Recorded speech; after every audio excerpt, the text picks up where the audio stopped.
ফাহিমা ছোট একটা বেসরকারি কোম্পানিতে চাকরি করে। প্রায় সময় রাত করে বাসায় আসে। প্রতিদিনের মতো আজকেও রাত হয়ে গেল বাসায় আসতে আসতে। স্বামী শহীদুল প্রচণ্ড সন্দেহ ফাহিমার উপর। দরজা খুলে ঢুকতে বলল, দাঁড়াও। ফাহিমা ভয় পেয়ে গেল, বলল, কি হলো, এমন করছো কেন?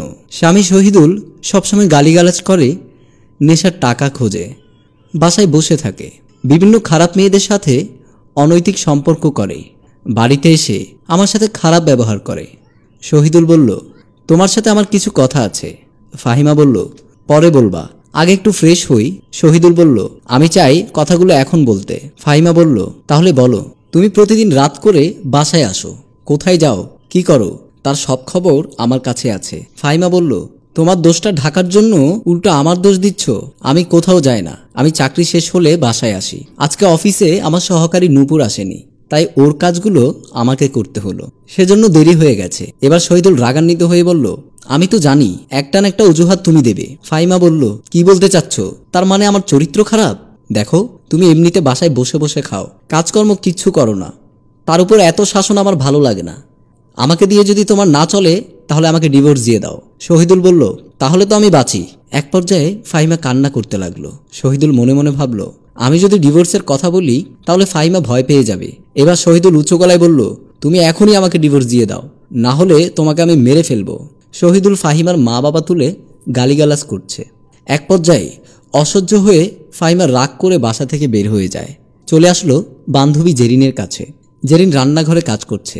এমন সময় ফাহিমা আসলো। সব কথা জেরিনকা খুলে বলল। শুনে জেরিন বলল, যে স্বামী বউয়ের দুঃখ বোঝে না তার সংসার করার চেয়ে না করা অনেক ভালো। তাছাড়া এত চিন্তা করছিস কেন? তোর তো চাকরি আছে। ফাহিমা অনেকটা ভেঙে পড়েছে। কেঁদে কেঁদে জেরিনকে বলল, তুই আমার শুধু বান্ধবী নয়, মায়ের পেটের বোন। আমি কোনো সমস্যায় পড়লে সবার আগে তোর কাছে আসি। জেরিন বলল, এত চিন্তার কোনো কারণ নাই, বিপদ আপদে আমি আছি। আসলে শহীদুলের কাছে তুই সুখ পাবি না। ফাহিমা জেরিনের কথা শুনে একটু সাহস পেল। জেরিন বলল, তুই বয়, আমি তোর জন্য নাস্তা নিয়ে আসি। ফাহিমা বলল, না রে, নাস্তা খাবো না, আমি আমার বাপের বাড়িতে যাব। বাসায় বড় বোন বুলবুলি ও বাবার সাথে কথা বলে দেখি তারা কি বলে। এই বলে বান্ধবীর কাছ থেকে বিদায় নিয়ে চলে গেল ফাহিমা। ফাহিমা রাস্তা দিয়ে হাঁটছে, চোখের পানিতে বুক ভেসে যাচ্ছে, আর মনে মনে ভাবছে, যে মানুষটাকে এত ভালোবাসতাম, মা বাবা ভাই বোন বন্ধু বান্ধব কারো কথা না শুনে তার সাথে সংসার করলাম, সে কিনা প্রতিদিন মারধর করে, আমার চরিত্রের দোষ দেয়, সকাল 8টা থেকে রাত 11টা পর্যন্ত চাকরি করে, যা বেতন পাই সংসারের জন্য খরচ করি। ফাহিমার বুক ফেটে কান্না আসছে, আর নানা রকম কথা মনে পড়ছে। সত্যি আমি ক্লান্ত, এই মানুষটার সাথে আমার আর হবে না। ফাহিমা বাপের বাড়িতে চলে আসলো।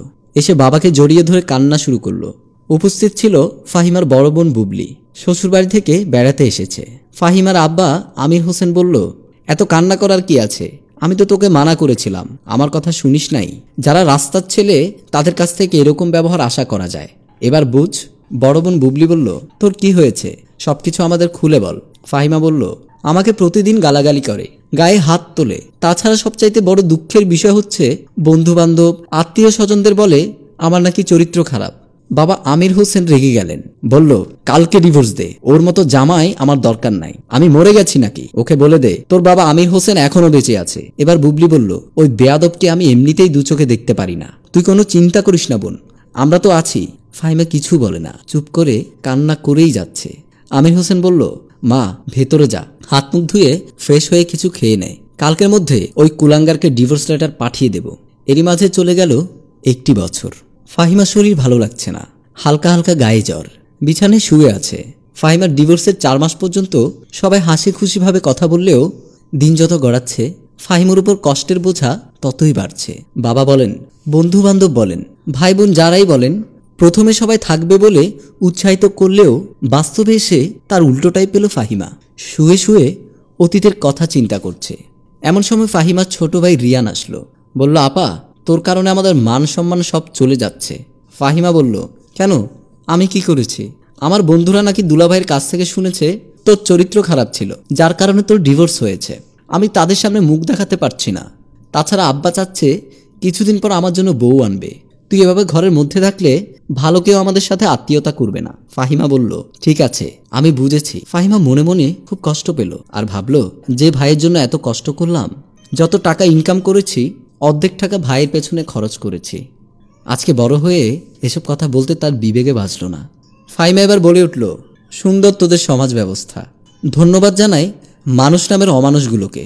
সোফায় বসা আব্বা আমির হোসেন বলে উঠল, রিয়ান ঠিকই বলেছে, মেয়ের কারণে আমার ছেলের জীবন নষ্ট করতে পারবো না।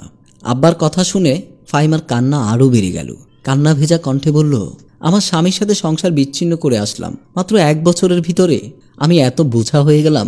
মনে মনে ভাবল, আমার বান্ধবী জেরিনের কাছে যাব। জেরিন তার স্বামীকে নিয়ে সোফায় বসে আছে, চা খাচ্ছে। এমন সময় ফাহিমা ঢুকলো।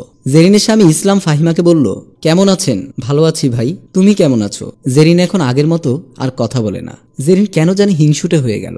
জেরিন বলল, তুই আসবি, আমাকে একটু বলবি না? ফাহিমা বলল, আমি তোর কাছে আসতে কোনো সময় বলে আসিনি, আমার মন চেয়েছে তাই এদিকে আসলাম। জেরিন বলল, আসলে আমি তোকে খুব ভালো মনে করতাম। তোর জামাই যেদিন আমাকে ফোন করেছিল তোর সব কথা আমাকে বলেছে। তুই যে খারাপ মেয়ে আমার জানা ছিল না, যদি আগে জানতাম তোকে বান্ধবী বলে আমি স্বীকার করতাম না। ফাহিমার চোখে পানি চলে আসলো। ফাহিমা বলল, আরে বেঈমানের দল, আমি যখন আমার স্বামীর অত্যাচারের কথা তোদের কাছে বলেছি, তোরা সবাই আমাকে বললি এরকম স্বামী থাকার চেয়ে না থাকাই ভালো। আজকে তুইও বলছিস আমি অন্যায় করেছি। আসলে মানুষ চেনার কোনো যন্ত্র পৃথিবীতে আবিষ্কার হয়নি, তাই তোদের চিনতে ভুল হয়েছে। ওখান থেকে এই বলে ফাহিমা ওখান থেকে বের হয়ে গেল। নিচে নেমে সিঁড়ির সাথে হেলান দিয়ে চোখের পানিতে বুক ভাসিয়ে কান্না করতে লাগলো। আর মনে মনে বলতে লাগলো, মেয়েদের জীবনে একজন ভালো জীবনসঙ্গী খুবই প্রয়োজন। আজকে যারা পাশে থাকবে বলে আপনার সাথে চলছে ঘুরছে, সময় খারাপ হবার দেরি সাথে সাথে তাদের ব্যবহার আচরণ পাল্টে যাবে। তাই কারো প্রলোভনে, কারো কথায় নিজের মনের মানুষকে আঘাত করবেন না। জীবনসঙ্গী বাছাই করতে ভুল করবেন না।